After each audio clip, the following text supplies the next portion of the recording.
Hey friends, Ryan here. It is like 4 o'clock on July 17th, 2020, and we are doing the Pterodactyl virtual half marathon. I'm ready for all this nonsense to be over so I can start doing real halves again, or fulls, or whatever other races happen to be on. So we are about our standard 2 miles in. And today I thought I'd pontificate a bit about running in the heat. Now it just so happens that it's been pretty cloudy all day and it rained for about half hour at lunchtime.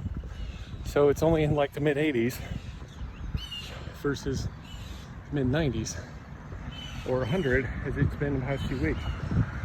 So, and it's actually pretty breezy and cloudy. So it's not really a good example. However, we're gonna do it anyway. So the basic, it's actually pretty nice, a nice little break from all the heat in a sense. But I guess my first tip is, and for those of you that are like TLDR, whatever, is you're not gonna be able to do it sitting on your couch, and you're not gonna be able to do it running inside on the treadmill. So you just gotta get off your ass and get out there and do it. I mean, that's kind of what it boils down to. Not to be, mean or degrading to anyone, but until I did it, that's kind of what helped me figure it out, was getting off my butt and going and doing it and just getting acclimated. Now it's a lot easier to do that like gradually. So if you start in the winter and just go out and run consistently as it warms up, you probably won't even notice until you just sweat your balls off. But I mean, you can do it. You just jump in with both feet. You just got to build up and work up to it and kind of know your limits. So I'm going to talk about a little things that are going to help you, and we'll go from there. But I don't know, I'll take a picture of it. The sign up here says 96 degrees, so maybe it is hot. And it's also freaking humid because it rained. But that's making me sweat like crazy. Anyway, we'll quit yammering and see you in a couple miles with some more tips. All right, here we are, a little over 4 miles. I guess the next section of my rant is going to be on hydration. Now, when I do my runs, in the summer anyway, I usually carry a backpack full of plain just water. I carry this bottle full of what it basically amounts to maltodextrin and water, which is pretty much what all your fancy gels are, but it's about 1/100th of the price. And then I have a deal here with salt tabs, which I prefer salt stick, but whatever. I looked at the research on it, and it is the one that I like the best. So anyway, the point is, when it's hot, you're going to expel water a lot faster. And if it's dry and hot, your lungs are going to hurt because your hot, dry air is drying up your lungs. I mean, pretty obvious when you think about it. But we don't really have that problem here in Houston. But my advice is, if you drink too much water when you're running when it's hot, you're going to feel like you're going to want to throw up. But if you're going pretty hard when it's hot like this, you're going to not be able to take in, physically not be able to drink enough water to replace what you're sweating out.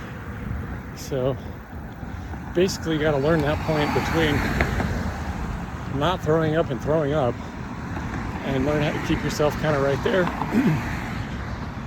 And then take salt stick or salt tabs on a regular basis. So, and then if you feel like you're going to throw up, just skip something. So I like to do it on a schedule. I'll usually take a pretty good gulp of the Go Juice every 2 miles, or if I'm feeling hungry, but 2 miles usually covers it. And then I take a pretty good gulp of water about every mile. So that'll get you there. So, but the problem is, if you do that and you don't have big enough pack, you're gonna run out of water, so you gotta find somewhere to fill it up and all that, but that's beyond the scope of my little rant here. Anyway, so how do you tell what your body needs? It's pretty simple. Look at your hands here, and I'm pretty much okay right now because I haven't gone very far, but if your fingers are all swollen and poofy, or your hand even, that means you need more water. But you can see how sweaty I am, just my hands, because it's so damn hot. And if your veins are popping out, and that's an example, but that's not really what they look like on me anyway. You'll see it go all the way up your hands and into your fingers. You need more salt or electrolytes. So veins popping out, you need salt. Poofy hands, you need water. And if it's both, then you better hope you have some, because you're probably pretty far gone. So, and if you get them wrong, you're probably going to get a headache. If you don't have enough salt, you're probably going to get sick. If you don't have enough water, you're going to get a headache, and you need to take enough salt to counteract all the sweat and water.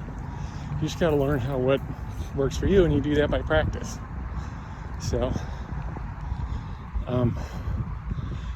yeah, and then if you take too much salt, you're gonna be really thirsty and or have to pee all the time.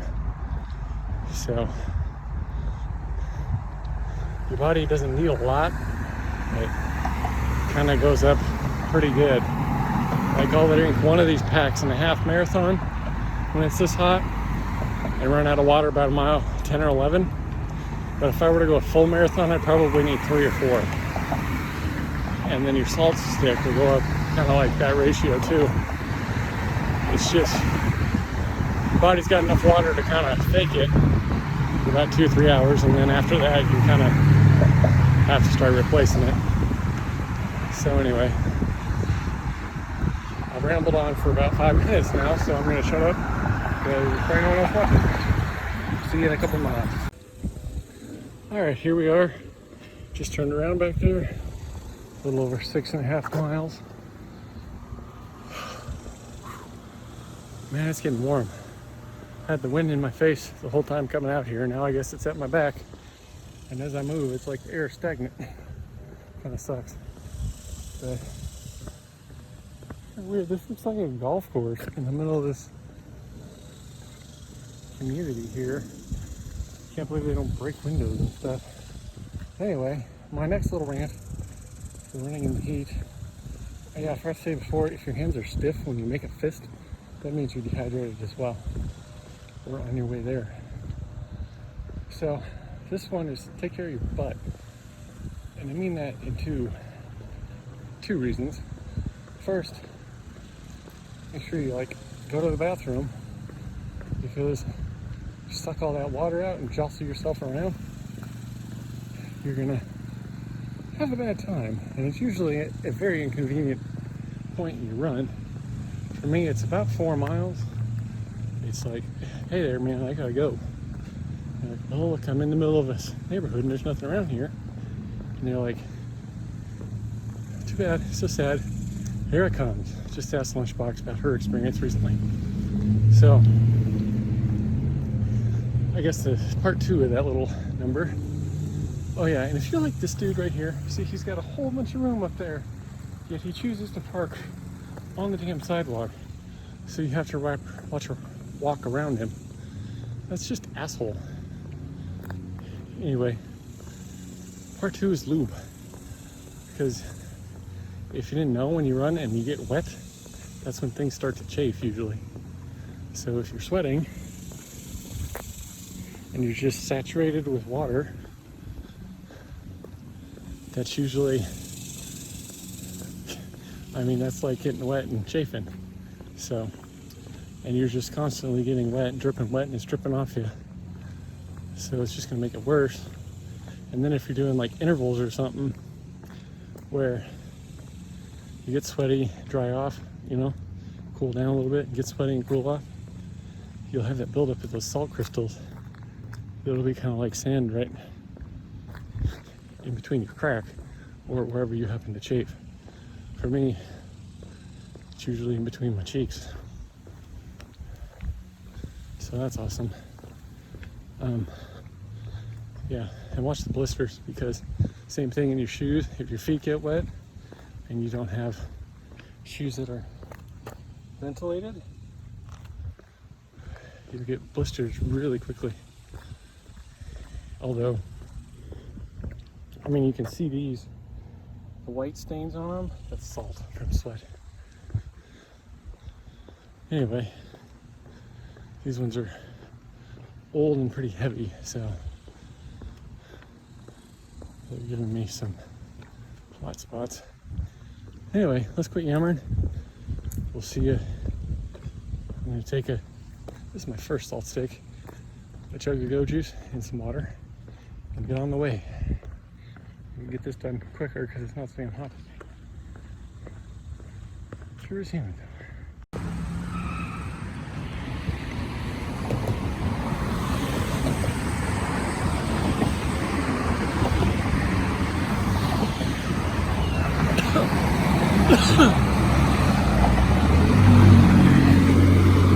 Alright, a little over 9. We're getting there. Slowing down a little bit though. Alright, so my next rant. Usually when I run, my heart rate sits about, I don't know, 170s, somewhere in there. Now, during the winter months, and winter is relative in Houston, in the 40s and 50s is what I'm talking about. Usually, at that heart rate, I can run about 7.5 or 8 minute miles if I'm, wanting to. Most of the time, that's too much. I just don't care. But the point is, when it's hot, like in the 90s and humid, it slows me down from that 7.5 or 8 to like 9.5 or 10 for the same heart rate. I've heard it said that heat training is like hill training because your exertion, increases for how fast you're going or whatever. And I don't think I disagree with that. Obviously, it works different muscles, so you probably wouldn't. Your aerobic stuff would probably transfer, but the whole hill climbing stuff would probably not work out too well. As I found out a few years ago when I went and did a mountain race. And that was the first time I ran in the mountains. But I finished it. Anyway, the point is, slow down. Because especially when you first start, like the first mile or two, before your body really realizes that it's hot and you're sweating, you'll be able to go really fast, like your normal winter pace, and then it'll hit you and you'll just get sick. So remember to kind of start slow and know that it's going to kick your ass, even if it takes it a couple miles.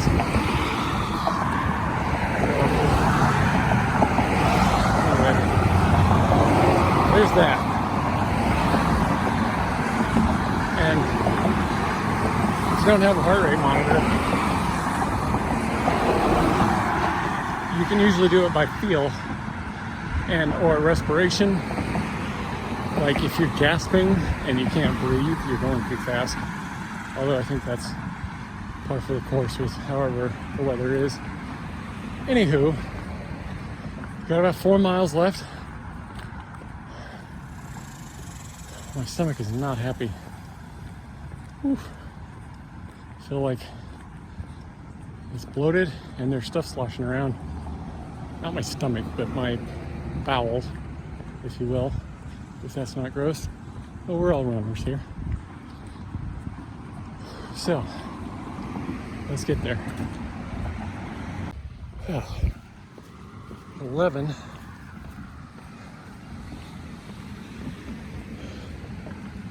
So, I guess my next tip is not really a tip, but it's when people say what they for you to run in the heat,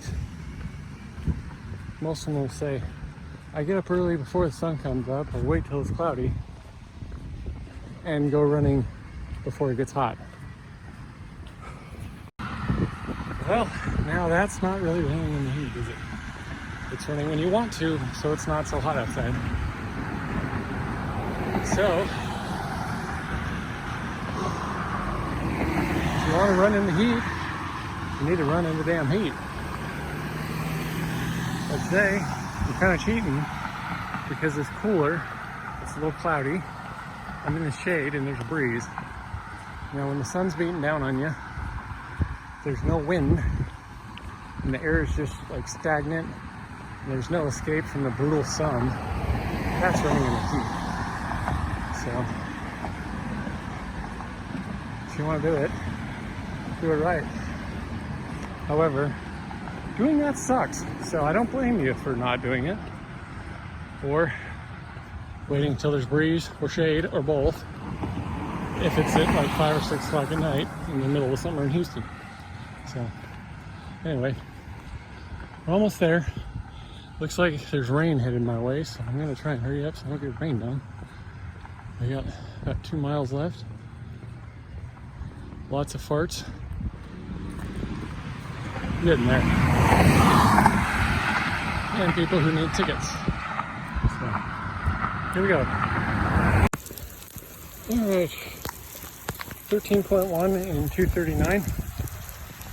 I guess my last tip, the irony is it's raining and cloudy right now, is wear sunscreen. I think that one kind of speaks for itself. I'm almost home, so that's good because it would turn into a damn song once the sun comes back out.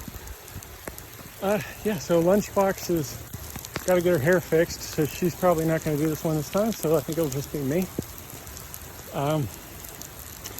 If you made it this far into the video, comment Nutter Butter or something fun.